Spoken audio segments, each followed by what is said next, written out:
Thomas the tank engine has worked his branch line for many years and knows it very well.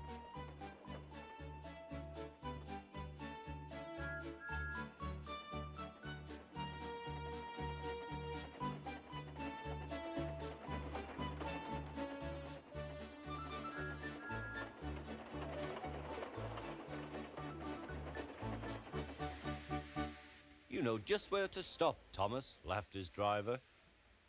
You could almost manage it without me. Thomas had become conceited. He didn't realize his driver was joking. Later, he boasted to the others. Driver says I don't need him now. Don't be so daft, snorted Percy. I'd never go without my driver, said Toby earnestly. I'd be frightened. Huh, boasted Thomas. I'm not scared. You'd never dare. I would then. You'll see. The next morning, the firelighter came. Thomas drowsed comfortably as the warmth spread through his boiler. Percy and Toby were still asleep. Thomas suddenly remembered. Silly stick in the mud, he chuckled. I'll show them. Driver said I could manage without him. I'll just go out. Then I'll stop and wheesh. That'll make them jump. Thomas thought he was being clever. Really, he was only moving because a careless cleaner had meddled with his controls. He soon found his mistake. He tried to wheesh, but he couldn't. He tried to stop, but he couldn't. He just kept rolling along.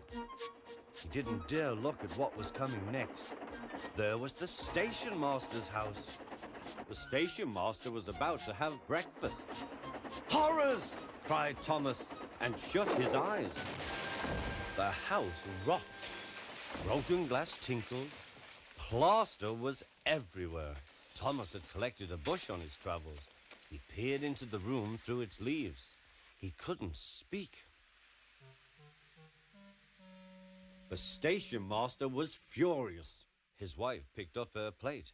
You miserable engine, she scolded. Just look what you've done to our breakfast. Now I shall have to cook some more. She banged the door. More plaster fell. This time it fell on Thomas. Thomas felt depressed. Workmen propped up the house with strong poles and laid rails through the garden. Meanwhile, Donald and Douglas arrived.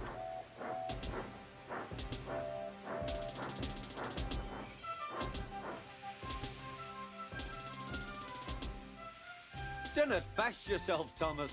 We'll soon have you back on the rails, they laughed.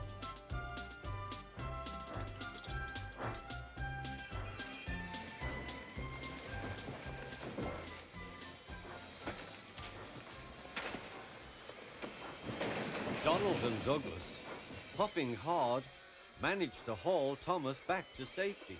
Bits of fencing, the bush, and a broken window frame festooned his front, which was badly twisted. The twins laughed and left him.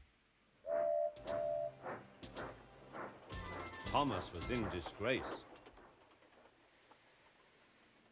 There was worse to come. You are a very naughty engine. I know, sir. I'm sorry, sir. Thomas's voice was muffled behind his bush. You must go to the works and have your front mended. It will be a long job. Yes, sir. Meanwhile, a diesel rail car will do your work. The diesel, sir? Thomas spluttered. Yes, Thomas. Diesels always stay in their sheds till they are wanted. Diesels never gallivant off to breakfast in station masters' houses.